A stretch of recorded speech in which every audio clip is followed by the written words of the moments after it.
And we're live once again. Good evening, folks. Mobile Geezer here. And we're live once again. It's my phone doing what it always does. Sorry about that. So, Mobile Geezer back with Friday Night Tech Talk.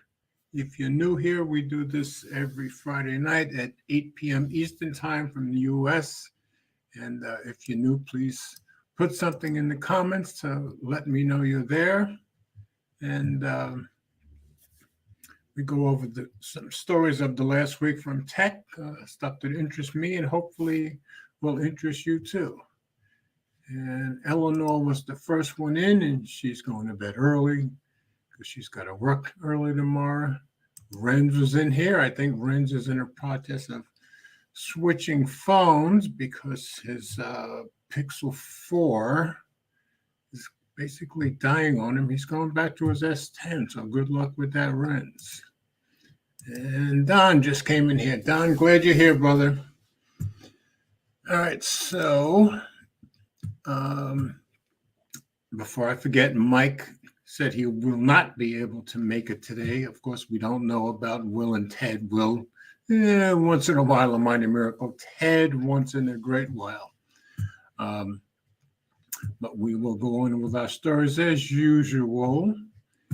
And just so you know, just in case you're new, I'm going to share screen. You can follow the show notes every week by going to my website, which is here, mobilegeezer.wordpress.com.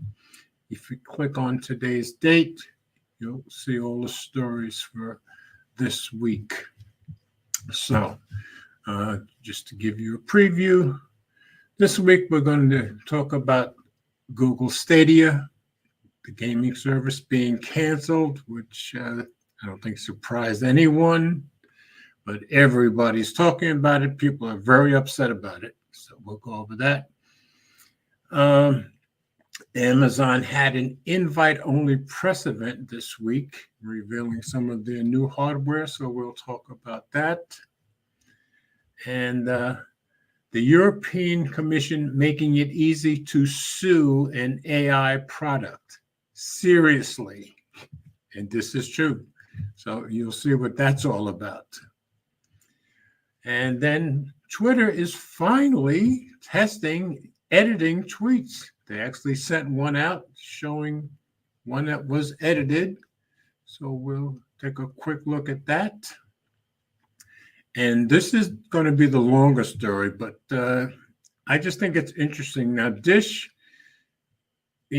became a provider when T-Mobile wanted to take over Sprint. So Congress said, okay, you can do that if you make a fourth provider, and Dish became the fourth provider, and they sold off, what was the sub-brand that they sold off? Not Metro.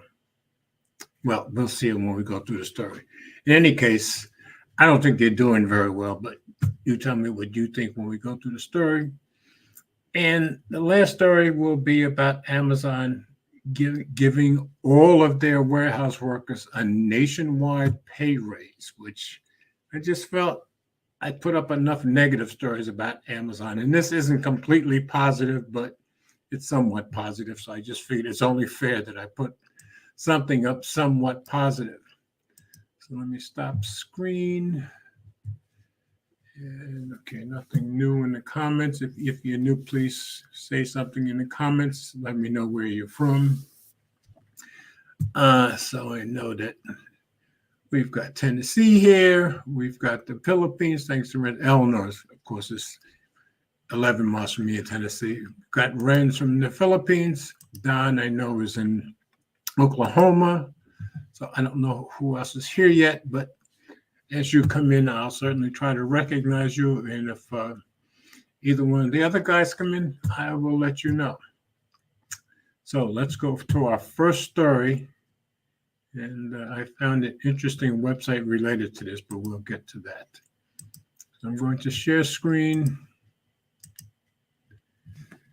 And this one was on Tom's Guide. Everybody has this story. I had a lot to choose from, but you guys know I tend to like Tom's Guide. So I'm going to click on this. Google Stadia shutting down. What you need to know. And this was published yesterday by Marshall Honoroff. And after 3 years online, Google Stadia will soon shut down. So let's go into Review, get rid of some of these ads. Okay. Google Stadia is not quite dead yet, but it doesn't have long to live. Just about 3 years after Google introduced its novel cloud gaming service, the company has decided to shut down for good. If you bought Stadia games, you'll have a few months to finish them up before they go offline forever.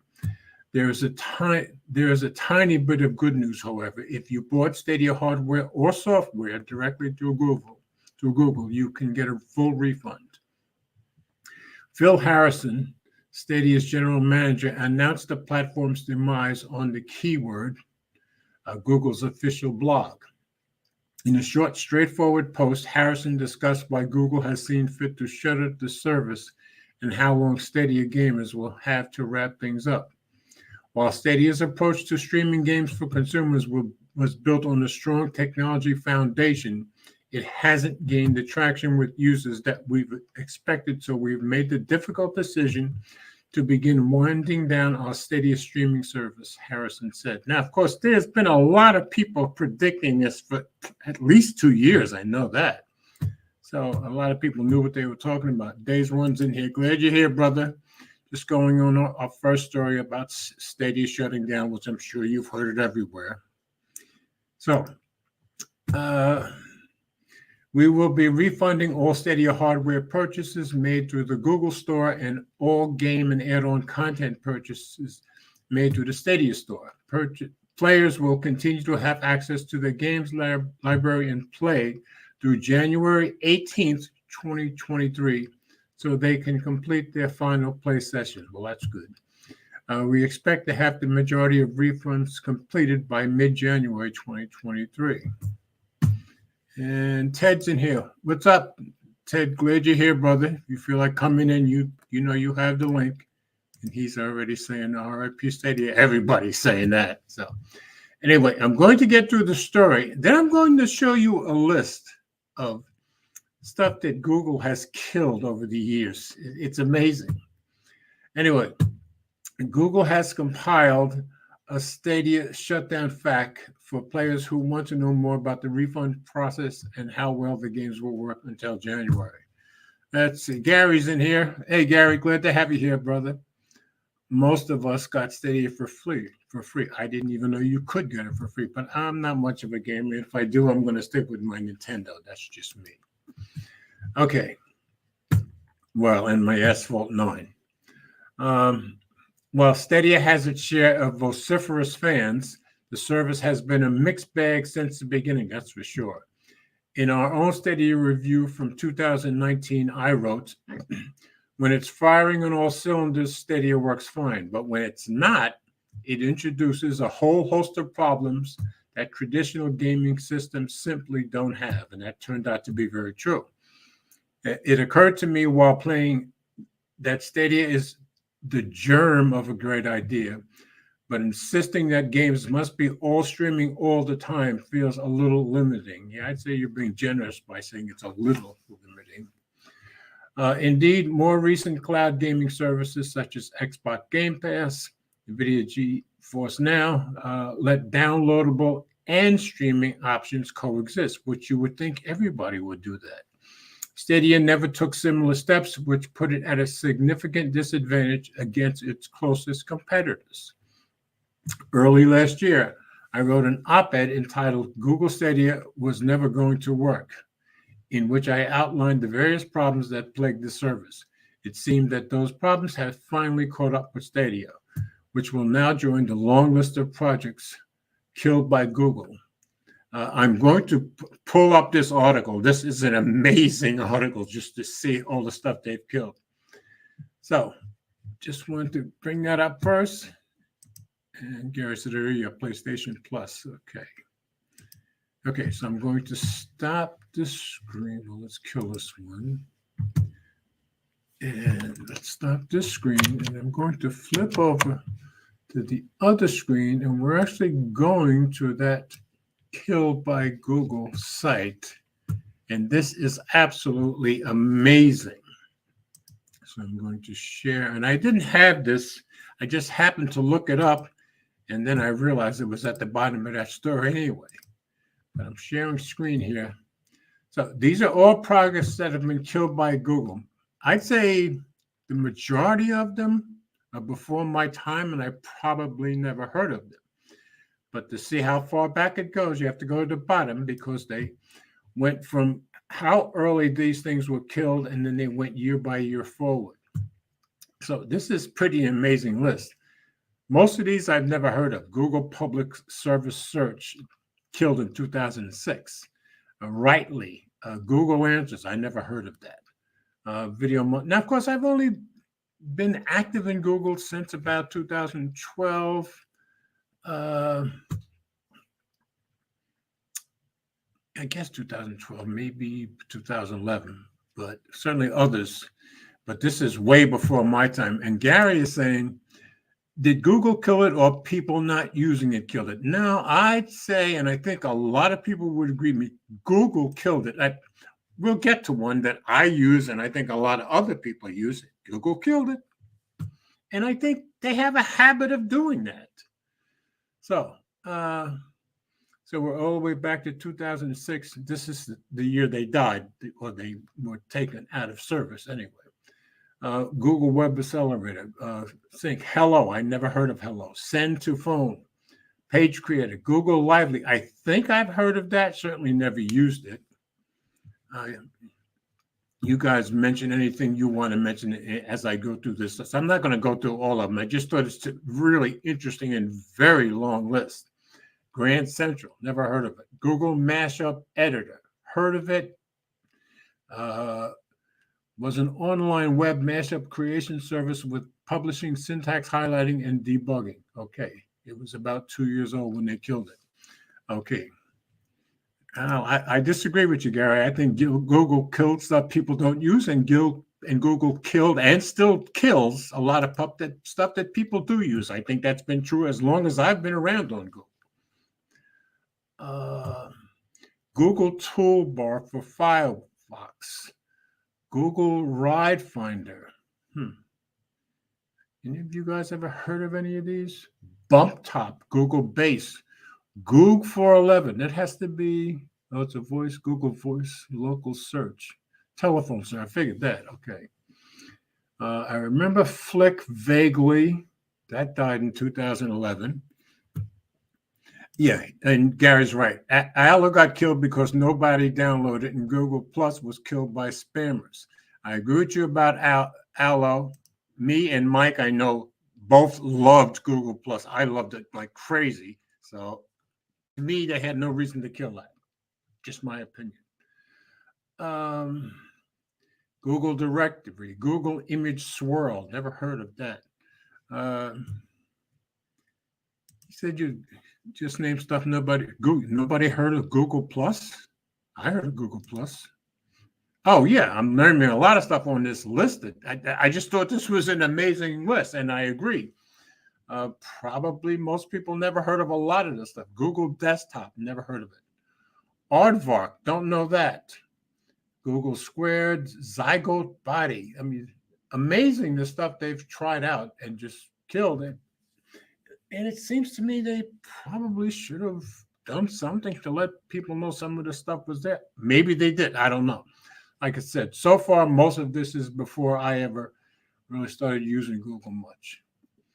Google Video, I don't remember that. Postini, never heard of it. Google Listen, Google Refine, AdSense for feeds. And of course, all of us creators use AdSense, but AdSense for feeds, that was an RSS-based service for AdSense that allowed publishers to advertise on their RSS feeds. That sounds like a pretty good idea, but probably nobody used it. Google SMS, I remember that. Google Talk, a lot of people used that. I didn't, but I know a lot of people did. And a lot of people were upset when that was taken away, and that ended in 2013. Google Latitude, I remember that. Google Reader, yes. Google Currents, I remember that too. It was a social magazine app by Google replaced by Google Play Newsstand, which that I did use, but they killed that too, as you'll see. Google Notifier, Google Schemer, never heard of it. Google Chrome Frame, never heard of it. Google Questions and Answers, Google TV, killed over 8 years ago. A lot of people like Google TV. I didn't use it. Google Play Edition, I remember that. Play Edition devices were a series of Android smartphones and tablets sold by Google. It was over 1 year old. Google Moderator, I remember that. Picasa. Now, Picasa was an image organizer and an image viewer for organizing and editing digital photos. I used Picasa a lot. That was probably my first real product from Google that I used, and I used that a lot. I was very upset when they got rid of it. But probably people didn't use it that much, is my guess. Google Code, Songs, I remember the name. Pi, Google Compare. There's Google Now. A lot of people use Google Now. I liked Google Now. Feature of Google Search that offered predictive card with information and daily updates in Chrome. I remember that. I liked it. But again, probably people didn't use it. Google Wallet Card. I don't remember that. Nexus Player. I know people use that. Together. I don't remember that one. And that was 2016 to the kill. I probably should know that one. Don't remember. Google Nexus, of course. Project Hour. I remember that. Google Showtimes. I don't remember. Google Spaces. Yeah, that was just killed in 2017. Google Hands Free. Chromebook Pixel. I don't remember Chromebook Pixel. Also killed in 2017. Mac Maker. Glass OS. Killed 5 years ago. But of course, the version of Android operating system designed for Google Glass, which they thought was going to be a big deal, which it seems like it was for a little while, then it kind of fell away. Soundstage, Project Tango, yeah, that was, we all knew about that. Encrypted search, I don't remember that. Google Play Newsstand, I used to use that all the time. That was gone in 2018. Tez. Yeah, that was for people in India. I remember the name. Google Nearby Notifications. Don't remember that. Chromecast Audio. I did use that. And you could stream audio from any device to any speaker with an audio input. That was pretty cool. But again, I guess people didn't use it. Google Allo, Gary and I have already discussed that and agreed nobody would download it. That's true. Glad Duo stuck around because I still think Duo is very good. Inbox by Gmail. A lot of people were very upset when they killed that because a lot of people loved it. I had it, but I wasn't as crazy about it as some people were. YouTube Gaming. Arrow. I vaguely remember Arrow, but that was for other countries. Users in Bangalore, Mumbai, Delhi, Gujarat, and Pune. Okay, so mostly in India. That makes sense. Dragonfly, don't remember that. Hangouts and Airs, how we all used to do what I'm doing right now, do our live streaming. Thank God for me that StreamYard came along when it did, because they filled that gap right away. G Suite Training, don't remember that. Google Daydream, virtual, that's right, I do remember, because I had 4 or 5, what do you call it?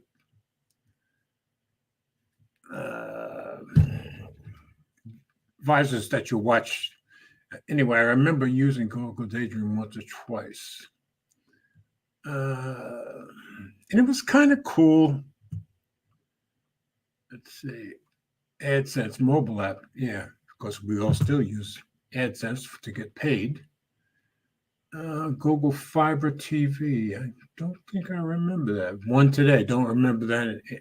Androidify. Don't remember that.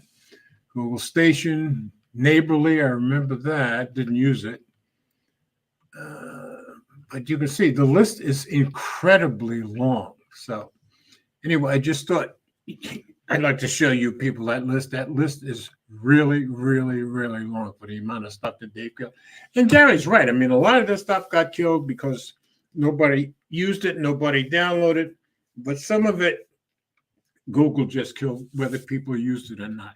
That's just my opinion. Mike, I'm sure, feels the same way. And Will has always felt that way. So anyway, that wasn't on the notes, but I just wanted to show that. So let's get rid of that.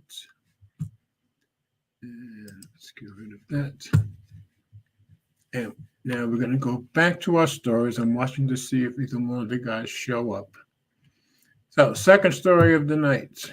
Share screen. Okay. So, Amazon had an event this week, an invite-only press event, and just showing you what was revealed. This was a hardware event, basically. So, this was on CNET. So Amazon event live blog, Kindle Scribe, Halo Rise, Astro, Echo Dot, and more. The e-commerce giant's invite-only press event included updates for its Kindle e-readers, Eero routers, and Alexa Smart Assistant by Laura Hautala, and Ian Scher. So let's go into reader view, get rid of some of these ads. The e-commerce giant's invite-only press event included update. Oh, I already read that book. Okay. Amazon held its big product event for the year, during which it announced a torrent of new products from its Kindle, Alexa, and Ring divisions, among others. Here's everything the company announced. Kindle Scribe, a surprise new variant for its Kindle e-readers, built so you can write on it. It costs $340 with pen and cord. And I've seen some demos of it. Don't know if you have. It looks pretty cool to me. If I used Kindles, I'd probably buy that. Gary says Amazon is crazy if they think somebody is going to spend $200 on a Kindle. I actually know people in the past that have already spent more than that on the Kindle. So there are people who love Kindles. I used to work with a few people that loved their Kindles, and every, year or two, they would upgrade theirs. So I'm pretty sure there are people, I don't know how many people will spend that kind of money, but if I really use Kindle a lot, I tend to listen to all my books these days for years now. But if I read, I would probably pick that up. Echo Smart Speakers, 5th generation Echo Dot. The company's popular $50 speakers have better bass and sound coming in October. Echo Studio, the larger $200 speaker, now comes in Glacier White and has better sound as well. Older models will receive a software update to improve their sound. 2nd generation Echo Auto. The company updates its tech for cars, adding roadside assistance features too. I guess that's pretty good. Halo Rise, a sleep tracker you don't have to wear that sits on your nightstand. Sounds cool. Also function as a sunrise alarm clock. Ring Home Security, Spotlight cameras. Amazon's new cameras can map motion in your yard that you can find out where a package delivery person walked around your home. Can be wired, battery powered, or solar panels. Starts at $200. So this is one of their cameras that you mount outside, and somehow it gives you a view from up top. I don't know how it does it. I'll try to show you when we get to it. Gary says for $200 he would get a TCL tablet. I probably would too, because I have 3 tablets right now. Eero routers. Oh no, I forgot the Blink Flood. Now Blink is their cheaper version of their Ring stuff. Floodlight camera. The new hardware is cheaper than its Ring cousin at $100 for a wide floodlight and $30 for a pan and tilt mount for the Blink Mini. And I have a Blink Mini, and a lot of people are not crazy about it. They're cheap. But if you just want something that'll show you if somebody walked into your room or in your house when you're not there, yeah, Blink Mini will do that. Eero routers. Let's see. Gary says Amazon security gadgets, I guess he means, are great. They do seem to be, I have to say. Euro's new routers draw power over Ethernet. Yeah, this I think is cool.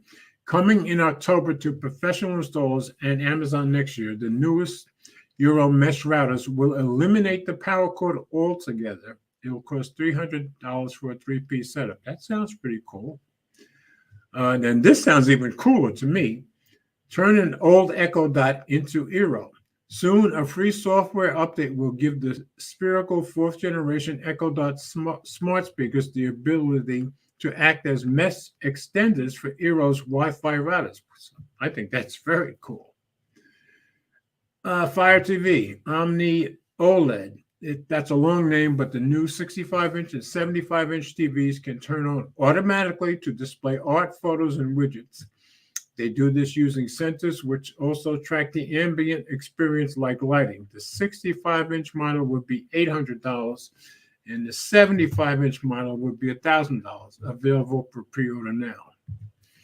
I won't be getting either one, but of course, $1,100 for the 75. This, of course, from a guy who'll spend $1,200 on the phone. Shows how crazy I can be.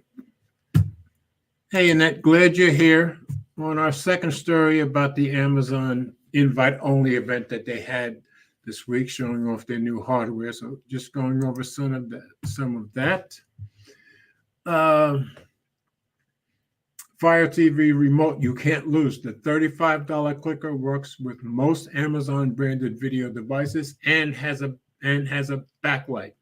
And you can find it just by calling for it. That sounds pretty good. Fire TV Cube has 4K upscaling. The hybrid Alexa device offers upscaling for your cable box and lets you change channels with your voice. Cool. Also said it wants to measure and reduce the carbon emissions of its Echo, Fire, and Ring devices. The new initiatives offer more sustainable devices and packaging, which is important considering their historically low prices, which encourage people to frequently replace and upgrade them. That makes sense. So this was the Kindle Scribe with the stylus. Let me take this out of reader view. Maybe we can see these better. Okay.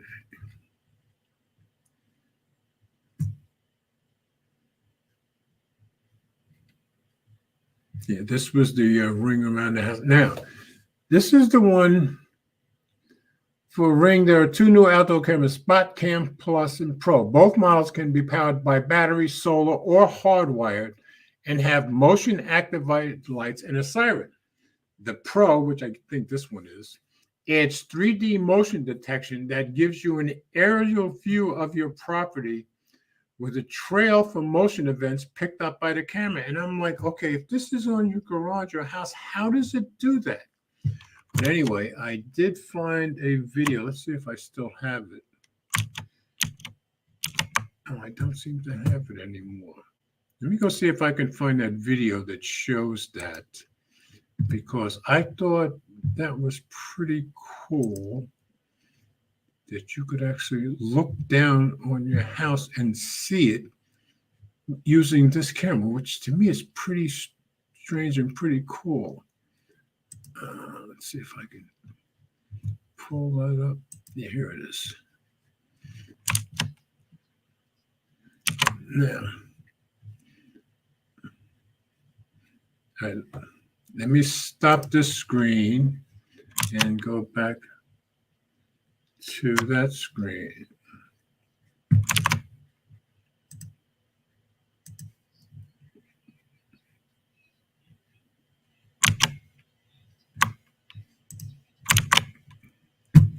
I don't think I'm going to be able to show that. Let's see if I can get this over here. Maybe I can. Okay, yeah, maybe I can. And I'm going to share this screen. So you won't hear it, but you'll see it. This is from that camera that's attached to your house. Look at this. Watch this. So it gives you a bird's eye view. Okay, how it does that from that distance, I don't know. And it actually shows you the trail. So I think that's pretty cool. Anyway, I just found that video and I just thought it was kind of fascinating. So I wanted to show you guys. Let me get rid of that. And I'll go back to sharing this screen. Okay, back where we were. Let's see. Gary is saying Amazon needs a phone to complete. Yeah, I absolutely agree. But we know how their last venture with phones turned out. But yeah, I agree. I think they should probably come out with a phone and make it a complete ecosystem. 100% agree. Blink will also add to its lineup of smart home security cameras with a wired floodlight camera that costs $100 and a new $30 pan tilt mount for Blink Minis, which we already talked about. So the rest of this just goes over the stuff that I've already told you about. But you can see the new ones in the pictures once I have it out of video view. So anyway, that is some of the new hardware that they came up with. Some of it pretty cool. And yeah, unless you're into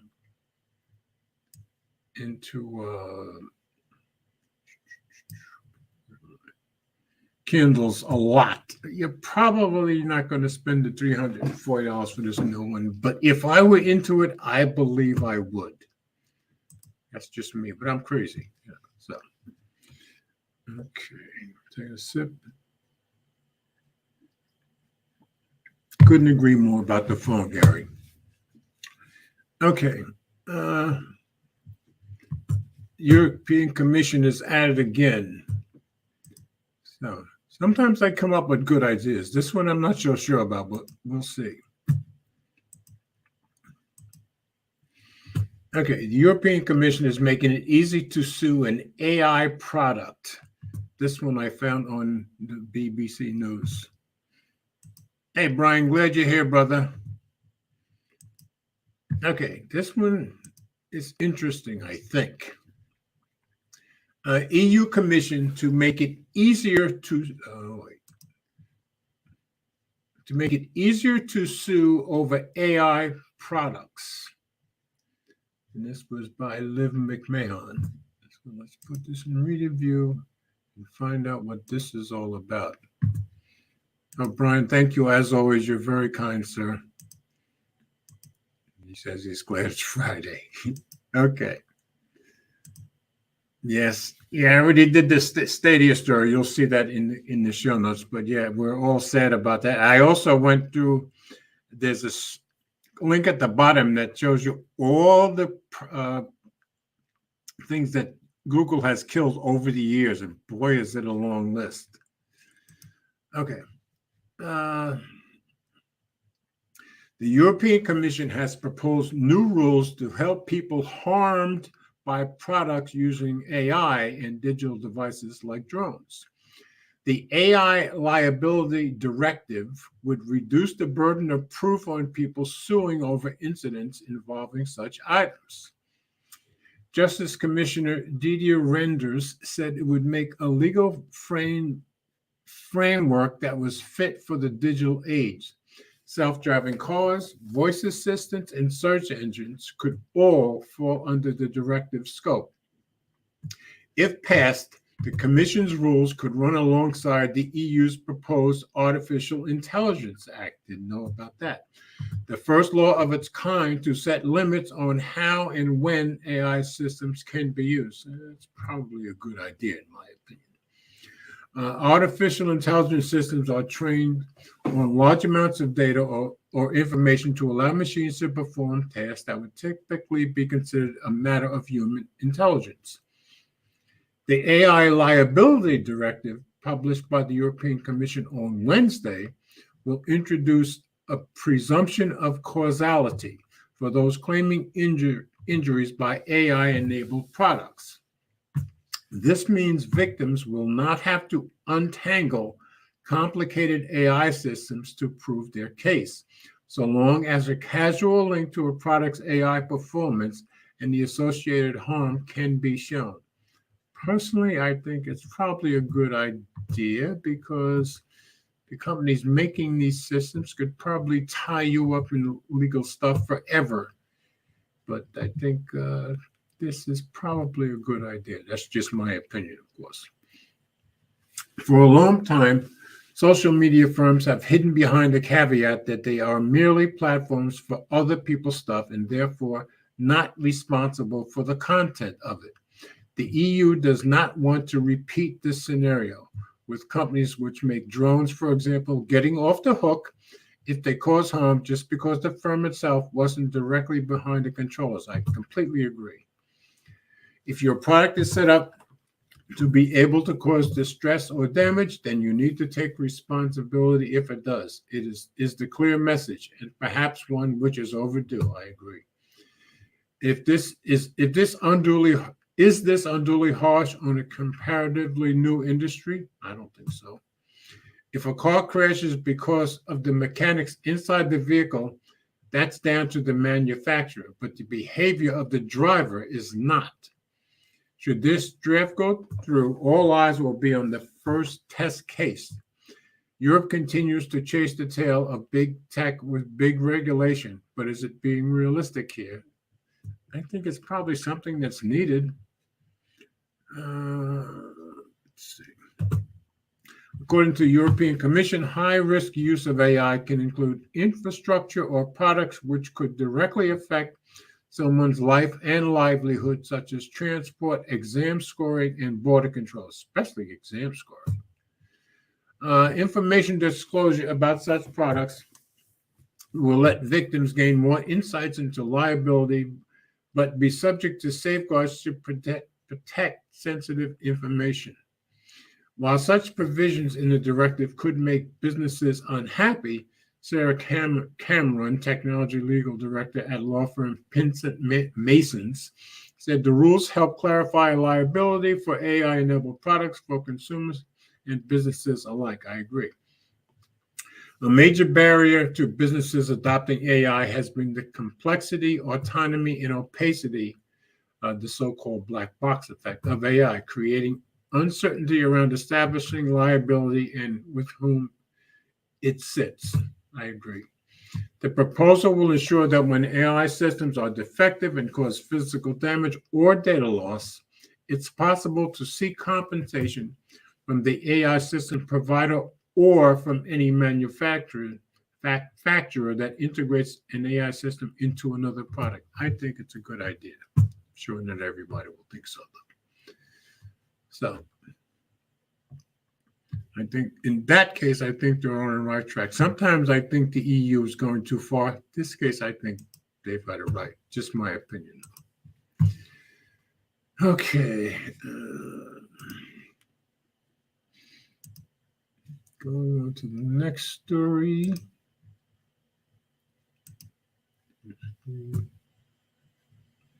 Let's see who's saying what here. Wait a minute. Oh, Brian. What up, Ted? You getting the Pixel 7 series? Yeah, Ted, we don't know. Are you getting a Pixel 7? I'm getting a Pixel Watch. I doubt that I'm getting a 7. We'll see. Oh, and for any of you who don't know, I did get my 14 Pro Max this week. Did my little unboxing, and switching to eSIM was a breeze for me. Took under 30 seconds. I'm on T-Mobile, and it was very, very easy for me. And when I put out that video, Jay Will said he was glad to see somebody else had just an easy time, because I guess he put his on T-Mobile too. He had as easy a time as I did.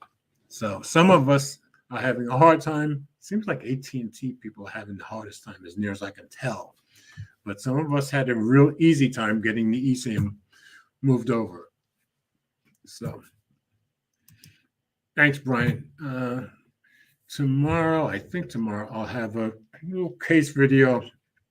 And then the rest of the weekend, I will try to keep my promise with the buds that I've been testing, and I'll be putting out 2 videos. One, I hope by Sunday night. It'd be in 2 parts.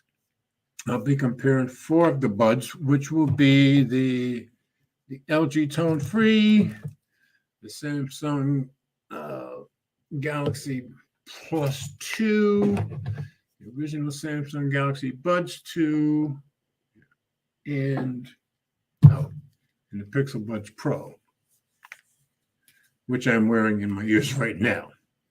So first video will be comparing the sound. And of course, you won't be able to hear it, but I'll give my opinion after listening to certain samples. And then the second part, I hope to take it outside, take all 4 of these outside, and then check the active noise canceling and see if I can distinguish which is better.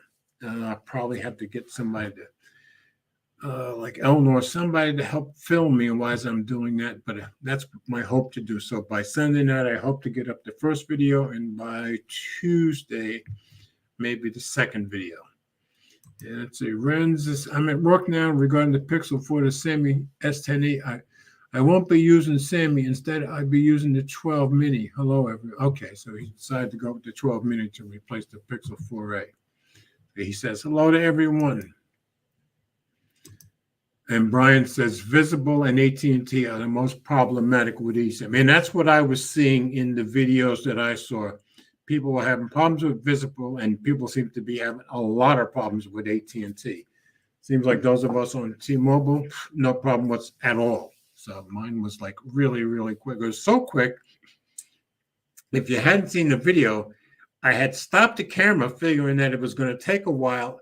Well, it was done before I got a chance to start the camera again. That's how fast it was. But I think the total I set in there was about 20 seconds, and it was finished. So, and Ryan says, nice, Renz, you finally got that mini you wanted. So, all right. So, Renz, I hope you don't have too hard a time at work today, and I'm glad you joined, hooked up with us again. All right. So let's go on to the next story. Share screen. This one people are waiting for, still waiting for, but we're in the right direction. Twitter sends first edited tweet. And I just said coming soon to a device near you. This was on CNET also. So Twitter sends first edited tweet for all to see. Here's what an edited tweet will look like, and Twitter Blue subscribers will get that feature soon. So nobody has it fully, but at least they're showing in public what it will look like. I'm not going to put this in reader view. This is very short, and I want you to actually see the tweet they sent out. So after years of waiting, Twitter users can finally see the first edited tweet, which was tweeted yesterday, by an official account. This is how it will look when we all get the ability to fix typos, which is coming to Twitter Blue subscribers first. They're still not telling us when, notice. Though we still don't know when every Twitter user will get the feature. We don't know when the Blue subscribers will get it, for that matter. Appropriately, the first edited tweet is from Twitter Blue's account, but it gives us an idea of what they'll look like. So here's the Twitter Blue. Hello, this is a test to make sure the edit button works. We'll let you know how it goes. So you can see, and it shows last edited 4:57 p.m. So we're going in the right direction, and you can see a lot of replies. So a lot of people are waiting for this, including me. So it's actually pretty clear that a tweet has been edited, as its timestamp will be preceded with a pencil icon. Yep, right there. And the last edited notation with a specific time. When viewing edited tweets in a feed, the pencil icon will sit next to the time since tweeted timestamp. Twitter users surely still want the capability to edit tweets. They've asked for an edit button for years, and even though then CEO Jack Dorsey went on record in 2020 saying Twitter would probably never add one, the company confirmed it was working on that feature back in April. Yes, they did. Subscribers of the $5 per month premium Twitter Blue service will get to edit tweets first. Yeah, but when? Twitter said earlier this month. They still don't say when, though. Soon, subscribers in Australia, Canada, and New Zealand will get the feature, followed by the US. Users will have 30 minutes after posting a tweet to edit it. So it seems to me they're basically using this Australia, Canada, and New Zealand as beta testers. That's my impression. Twitter declined to say when every user will get to edit tweets, so we'll just have to look enviously at premium service subscribers. Well, not yet, because they don't have it yet either. Perhaps the pencil icon will supersede the blue check mark as a sign of Twitter status. The funny thing about the way they wrote this article, they're acting like because Twitter Blue did one tweet showing us that it actually works, that somebody has it. Well, nobody has it, including the Twitter Blue people. So stop talking about it. We'll have to look enviously. Well, we don't, because they don't have it and neither do we. So I don't understand why they're making it sound like somebody actually has it. Nobody has it yet. So let's get it to us. Just my opinion. So stop screen. Okay. And Dish. This I just found to be a very interesting story. I'm probably not going to go through all of it because it's quite a long story, but I think it shows a lot of the shortcomings of what's going on here. Personally, I think it shows people don't know what they're doing, but see what you think. All right, I just said Dish 5G, still minor league. This was on The Verge. So after 3 months, Dish's 5G service still feels like a beta. The company is expanding Project Genesis coverage, but there are still basic features missing that make it clear the service isn't for the general public. That's for sure. Get a load of some of what's not happening here. I think this is terrible, but just my opinion. All right, in reader view, this is by Mitchell Clark from 3 days ago. As soon as I got in my car, my Galaxy S22 connected to Dish's brand new 5G network lost connection to the internet. I was a little surprised, but not shocked. The service, Project Genesis, is only a few months old and only covers around a quarter of the U.S. population. The service has always been a bit spotty on my side of Spokane, Washington, growing stronger and more reliable as you get closer to downtown.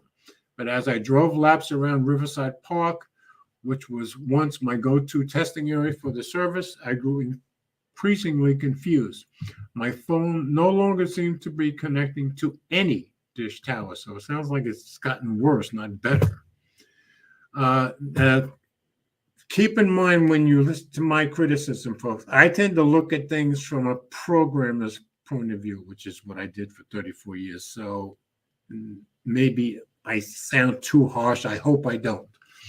Anyway, Project Genesis is Dish's way to test the 5G network that it's legally required to build out thanks to the T-Mobile Sprint merger. That's right. Earlier this year on an earnings call, Dish's COO classified it as a project to bring on early users that would be short-lived as we transition to full commercial operations with our band. So they're saying Project Genesis is going to be short-lived. But you'll see, it sounds like it's not doing very well so far. While it may stick around in some capacity, he said it's not our sort of full-scale launch of a brand and offers to compete with the large incumbents. The big launch will likely come with Boost. Boost is the name I couldn't think of earlier. Infinite, another upcoming service from Dish, but Project Genesis is giving us a preview of what that might look like. Dish launched Genesis in 120 cities in June. I remember reading about that. Just managing to beat the buzzer on its legal requirement to cover 20% of the United States. That's right, they had to have that by June. It's fair to say that it had a bumpy start. Actually, ordering a phone to use the service was an ordeal, and coverage in some areas was hard to find. In Spokane, where I live, it covered at least a chunk of the city, but wasn't necessarily the most reliable thing ever. But that was a few months ago, before the public launch. The service had really only been in beta in a single city, Las Vegas. I remember that story too. Now, Dish has had 3 months to settle in. Now, listen to that, 3 months, and listen to how bad this is, in my opinion. build out the service, and fix any glaring issues. And so far, well, it still clearly has some work to do. Yeah, and he's being just plain kind, if you ask me. Now, listen to this guy. This is Vice President. None of this is easy. Jeremy McCarty, Dish's Vice President and General Manager of Retail Wireless, tells The Verge. But we feel pretty good about the plan we have. Personally, I think this guy is not up to the job. I don't think he should have the job. Just my opinion. We've spent some more time testing Dish's network and talking to the company about what the plan is to turn its network into a major competitor. Let's start by justifying that headline and going over the features that feel just plain incomplete or missing. Project Genesis still lacks bring your own device support. At checkout, you can choose between the Samsung Galaxy S22 and the Netgear hotspot. Okay, I guess that makes sense. Nor does it allow you to have multiple lines on an account. That's pretty strange, I think.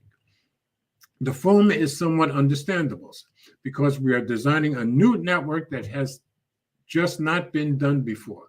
The chipset that's required to support our network only exists in so many phones today.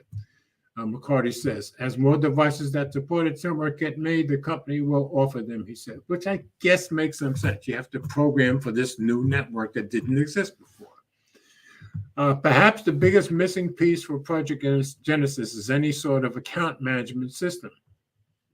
Because of some launch day issues that have since been resolved, thank God, I had to sign up with a service address that isn't actually my home address. To change it, and to get this, I had to contact support because there's currently no web portal or screen in the app that lets you see or change these details. That's just not acceptable, in my opinion.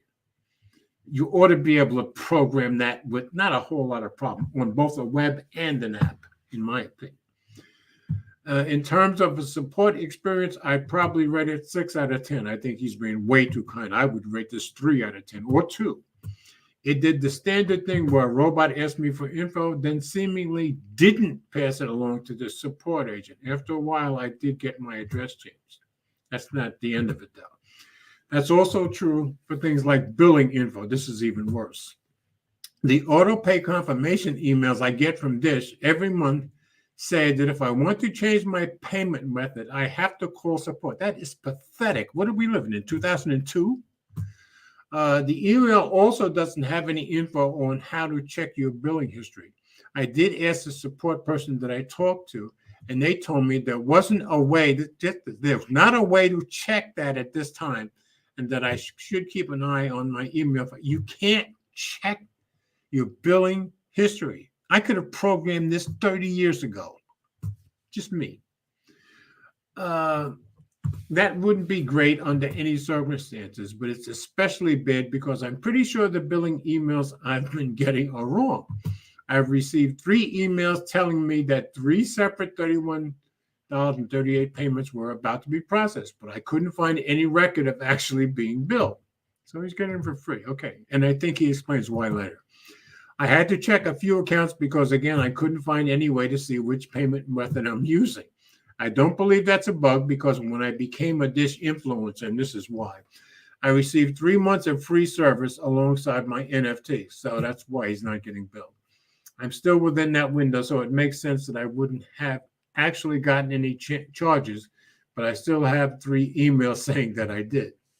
So the system's just not talking to each other. To be frank, the whole situation seems a little ridiculous. I agree. There's a Project Genesis app with a point system and leaderboard for giving feedback on the network, but no online way to change what credit card I pay for the service with. That's really, really terrible.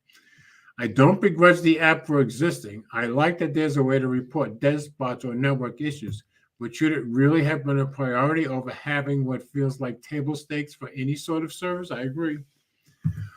Dish has also been struggling to launch its own voice network, which uses a technology called VoNR, like voice over LTE, but for 5G. Obviously, you can still make phone calls on Project Genesis, but in most cases, you'll be using a partner network to do so. So even though they are legally bound to have this up and running at certain times, they're still using AT&T and T-Mobile to get the calls done.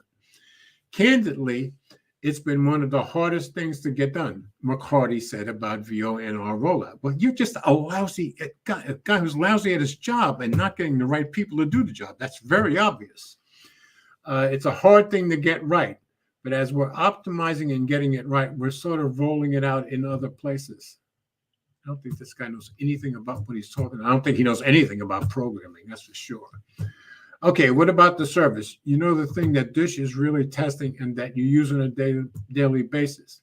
Has Dish's cloud-native smart 5G network, which is built and managed using open source radios and software rather than the proprietary equipment traditional networks use, gotten any better? The answer, at least in Spokane, is kind of. Since my article in July, the Cell Mapper app has spotted a new tower even further east of downtown, providing coverage to parts of the valley where I'd previously been stuck on AT&T, which Dish uses as a fallback when you're in an area its homegrown network doesn't cover. Okay, that makes sense. There are also a few new towers in Northtown, and during my latest downtown test, my phone eventually connected to Dish's network, though it was immediately apparent why I was reluctant to do so. Running a few speed tests, I got results that would be pretty poor for 4G, much less 5G, when I was only about a mile away from a tower, according to Cell Mapper's data.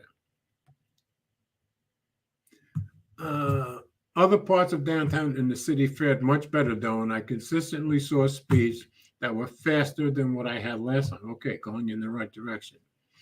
There were even a few times when it beat out my iPhone with Verizon's legacy Visible plan, though it's not exactly jaw-dropping that it managed to outpace deprioritized data in a busy area.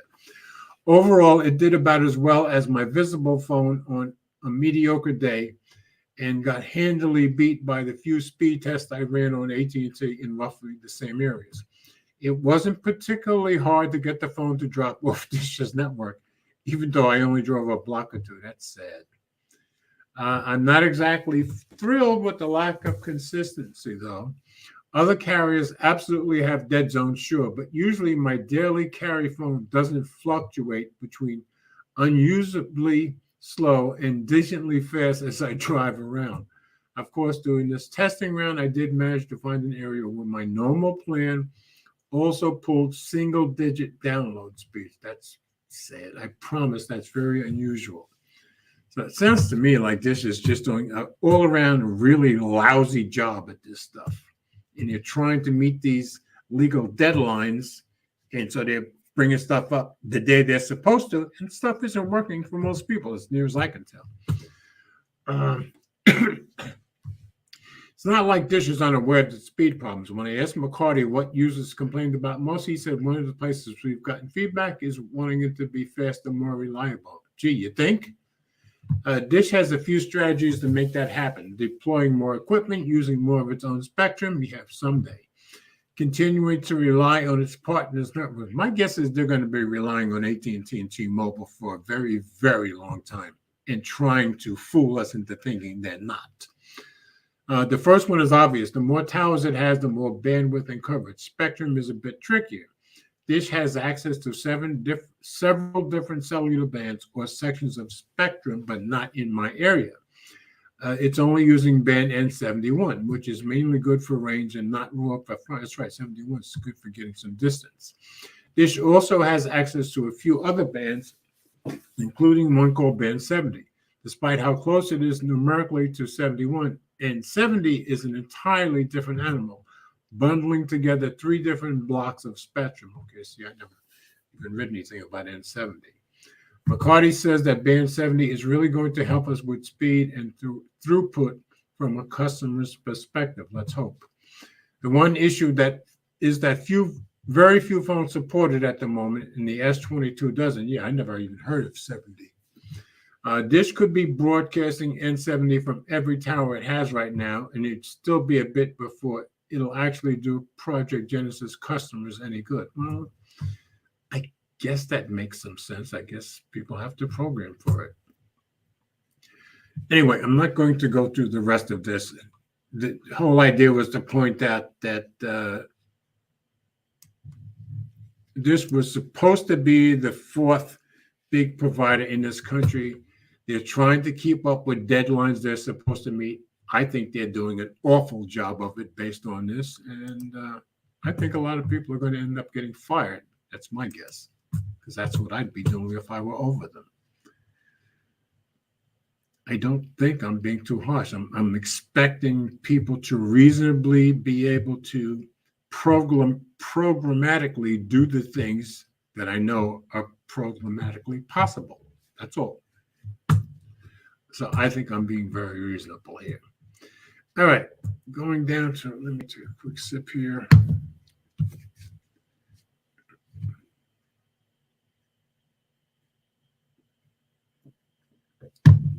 All right, getting down to my last story. This one's about Amazon. It's kind of positive, which I rarely say anything positive about Amazon, so I thought I probably should when I had a chance.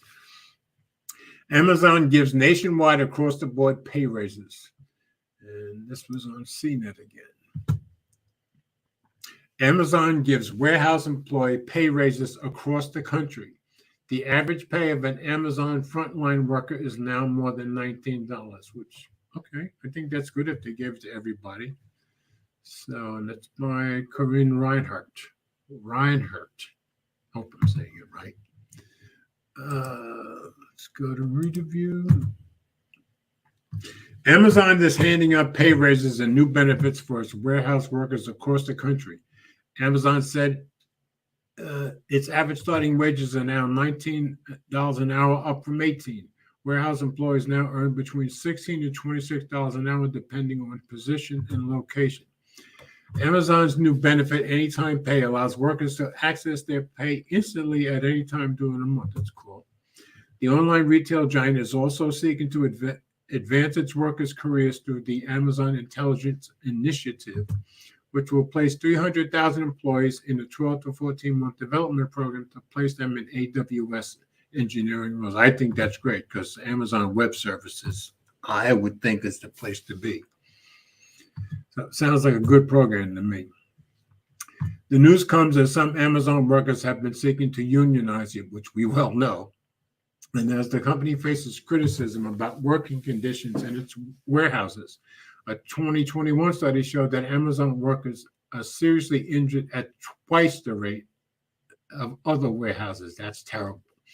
4 Amazon warehouse workers died in separate incidents this summer. Yeah, we covered that, promoting an investigation by the U.S. Department of Labor. Amazon earlier in September expressed condolences to the families of the deceased. Each of these tragic incidents have affected our teams greatly, and we are providing resources for families and employees who need them, Amazon spokesman Sam Stephenson said at the time. Our investigations are ongoing, and we're cooperating with OSHA, which is conducting its own reviews of the events, as it often does in these situations. Amazon has said the increase in workplace injuries occurred in part due to the pandemic, which led the company to hire tens of thousands of additional workers. That's probably true, I guess. Injured warehouse workers have also complained of facing difficulties in getting benefits and care covered by Amazon. That's not good. We take the health and safety of our team seriously, and while we aren't perfect, we don't believe these few anecdotes represent the experience of our more than 1 million frontline employees. Well, you should come up with numbers to prove that then. When a member of our team does have an issue, we work hard to help with their unique concerns, including issues with compensation, benefits, or accommodations. So like I said, it's kind of positive, but it's also honest about some of the bad stuff still too. In July, other Amazon warehouse employees in Illinois reportedly complained about the company allowing racism and death threats against Black employees in the workplace. Didn't know that. Amazon said it works hard to protect our employees from any form of discrimination. Amazon is under investigation by a congressional committee over concerns it made workers stay in unsafe conditions following the deaths of 6 workers who were killed when a tornado struck an Amazon warehouse near St. Louis in December. You would think St. Louis should get out of the way of a tornado. The company has additionally faced allegations of insufficient precautions around COVID-19 and inadequate bathroom breaks for warehouse workers. So there's some bad in this, but they did something good. They gave all their warehouse workers a pay raise. So I just thought I should point that out because I always say to write about the bad stuff or bring articles up about the bad stuff. So as always, we're going to go into glowing rectangles and tell you about that, which we tell you about every week. So anybody who needs some exposure, glowing rectangles is on Reddit. So if you go to reddit.com/r/glowing rectangles, a place to talk about all the best toys. This was started by Warren Bagnell, some gadget guy. And every day you can come here and put a video or a blog, and people will see it, and you'll get a little more recognition. And you can click on top, and you can see what has the most upvotes for the day. So it's this story here, Soundcore Liberty 4 review. Okay, a pair of earbuds. Second one is always a commercial. Gadget Google Tensor 2. Okay, this is posted by Warren Bagnell himself. Let me give it an upvote. Funny, it didn't seem to let me show that vote. Interesting. And let's see. Stormbox Blast. Okay, this got 3 votes. Anyway, you can come here, you can post something for yourself or for somebody else. If it's somebody else's video, somebody else's blog, you want them to get some exposure, you can put it here, reddit.com/r/glowing rectangles. So, and you can come in every day and vote on what you think deserves an upvote. So I like to tell you about that every week. Stop screen. Okay, the other guys didn't have a chance to come in today. So as I said, hopefully tomorrow morning, I'll be putting up a case video for this iPhone 14 Pro Max, and I'm loving this so far. And then I'm going to work on my earbud comparison. But by next week, I hope to get into the island up here. And we'll do a little experimenting. Maybe I get some shots of sending different notifications and seeing how the island works, and I'm kind of excited for that. And after that, probably the following week, we'll probably do some stuff specifically for iOS 16. So I do have some stuff planned in my head, folks, so hopefully it'll all work out, and I'll finally get that done. I do work 3 days a week, so that should leave me enough time to get the other stuff done. So hopefully that will happen. So thanks to everyone who came in tonight, as always. Thanks for the super chats, as always. Thanks for all you guys who are so faithful to come in every week and listen to this old man talk about stuff. And for those of you who put stuff in the comments, I'm glad I get to discuss with you a little bit. And I pray everybody has a very blessed weekend. And I will see you next week at same time, same station. And maybe we'll have some of the other guys in next week. Maybe Mike will be here. So have a great weekend, folks. And I should say, like I say at the end of all my videos, remember, we all do better when we love each other.